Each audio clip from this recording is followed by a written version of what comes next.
मैं जैसा हूं मैं वैसा ही रहना चाहता हूं। भारत में अपने होने पर गर्व कम है, बातें बहुत हैं। यदि हम अपने होने पर गर्व आज से ये तय कर लें कि भैया मैं किसी भी अवस्था में हूं, किसी भी आयु में हूं, किसी भी पद पे हूं, किसी भी कद पे हूं, यदि मैं अपने होने पे गर्व कर लूं, अपने बनाने वाले पर गर्व कर लूं, अपने माता पिता पे गर्व कर लूं, अपनी भाषा पे गर्व कर लूं, तो मेरा जीवन सफल है।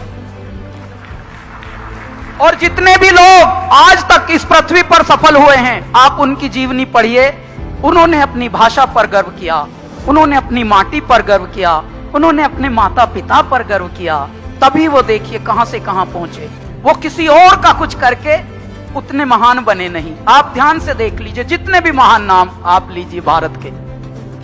नदी स्वयं बहती है, अपने उत्साही वेग में बहती है, किसी की कुछ सहती नहीं, किसी को कुछ नहीं कहती है। आती है रास्ते में चट्टान, तो नदी जब एक वेग निकलता है, स्ट्रीम जब उसका स्रोत बहता है, तो चट्टान से भिड़ती है, वो ऐसे मारती है ढकेले, चट्टान पे असर नहीं होता। तो थोड़ी देर बाद नदी अपना चट्टान से वापस मुड़ के ऐसे साइड में निकल लेती है।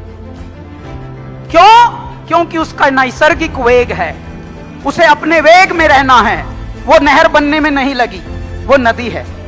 उसको बहुत लोगों ने, चट्टानों ने उसको बहुत चैलेंजेस दिए, और लेकिन नदी अपने वेग में रही। यदि हम सब अपने वेग में रहते हैं तो अपनी खुशबू, अपनी पहचान का एक नजारा अलग होता है, उसकी रोशनी अलग होती है, उसका नूर अलग होता है। अच्छा, हिंदी को बहुत ही लाइटली मत लीजिएगा। जैसे हम अपने बड़ों को लाइटली ना लें, ऐसे ही हिंदी हमारा जड़ है, हमारा मूल है, और हम इसी से फल फूल रहे हैं। आप देखिए, दुनिया में करोड़ों की ये फिल्म इंडस्ट्री है, अंग्रेजी पे अंग्रेजी पेल रहे हैं एक दूसरे में, लेकिन कमा कौन रहा है? कहां से? हिंदी से कमा रहे हैं सब। तो ऐ मेरे हिंदी से कमाने वालों, शाह और सा में भी फर्क समझना, वरना एक नुक्ते ने बदल डाली तकदीर हमारी। हम अर्ज करते रहे, वो गर्ज समझते रहे।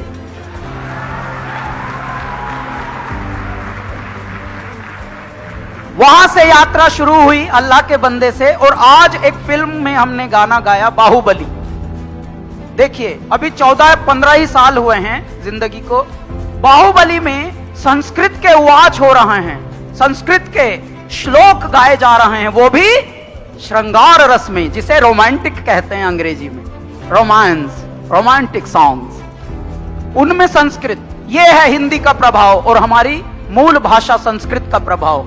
आप सब अपने हृदय में एक विश्वास रखिए, अपनी भारतीयता पर विश्वास रखिए, अपने होने पर विश्वास रखिए, अपने आत्मविश्वास को परमात्मा का एक बहुत बड़ा उपहार मानिए कि हाँ यार, हम यदि पैदा हुए हैं और वो भी भारत में हुए हैं, तो हम किसी को इम्प्रेस करने के लिए बने नहीं हैं। हम जो हैं वह वैया हैं, और जो है यदि वो वैया है तो अपने आप में पूर्ण है। आप समझिए, प्लीज झूठ बोलना बंद कर दीजिए सुबह से शाम तक। How are you? I am fine.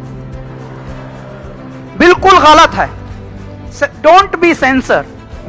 Sensor मत बनिए कि गाड़ियों के पास कोई आएगा चूं चूं चूं करेगा। आप आजकल तो ये नई बीमारी लिफ्ट में भी आ गई। होटल में अभी हम 2 बार उतरे चढ़े होटल में, वहां भी बोल रहा है हाय हाय, और फिर मुंह हाउ आर यू कह के मुंह इधर कर दिया। भाई पूछ तो ले, सुनने का मादा तो रख। तो कृपया झूठ मत पालिए, झूठे मत बनिए, प्लीज जिंदा दिल रहिए। और जिंदा दिल वही रह सकते हैं जिनको आत्मविश्वास से परिपूरित जीवन मिला हो। जिंदा दिल रहेंगे तो भाषा का भी सम्मान होगा, भारतीयता का भी सम्मान होगा, और स्वयं का एक स्वाभिमान का सम्मान होगा। कृपया जो भी जिस आयु में है, झूठ मत पालिए, झूठ मत पलने दीजिए। एक उदाहरण देता हूं। 10 वर्ष का हो गया है कबीर, मेरा बेटा। मुझे बहुत सलाहें मिलती हैं, आजकल तो कुछ ज्यादा ही मिलती हैं। हमको बहुत सलाहें मिली कि अंबानी में डाल दीजिए, ओबेरॉय में डाल दीजिए। स्कूल्स की जब बात चल रही थी तो बड़ी बड़ी मुझे ये मशवरा खुशहाल लोग देते हैं, जमीर बेच दे अपना खुदी का सौदा कर। तो इन पूरी सलाहों में एक परमात्मा से जो तार जुड़ा है वो भी अपना कार्य कर रहा है कहीं। तो मैंने एक ऐसे स्कूल में अपने कबीर को डाला हुआ है जो गुरुकुल टाइप का है मुंबई में। 4th क्लास में उसे घर बनाना सिखा रहे हैं कि अपना घर खुद कैसे बनाएगा। ये नहीं सिखा रहे हैं कि भाई कौन सा गणित है कौन सा ये, वो तो सब सीख जाएंगे वक्त के थपेड़ों के साथ। हर आदमी अपना गणित खुद सीख लेता है गुणा भाग। लेकिन तू घर बना के दिखा भाई, अपना फसल काट के दिखा, बो के और फसल काट के दिखा। ये सब चल रहा है वो भी मुंबई में। अच्छा, ये अपनी अपनी चॉइस है। क्यों? क्योंकि हमारा भारत ऐसे ही पला है। बात चाहे बेसलीके हो मगर बात कहने का सलीका चाहिए।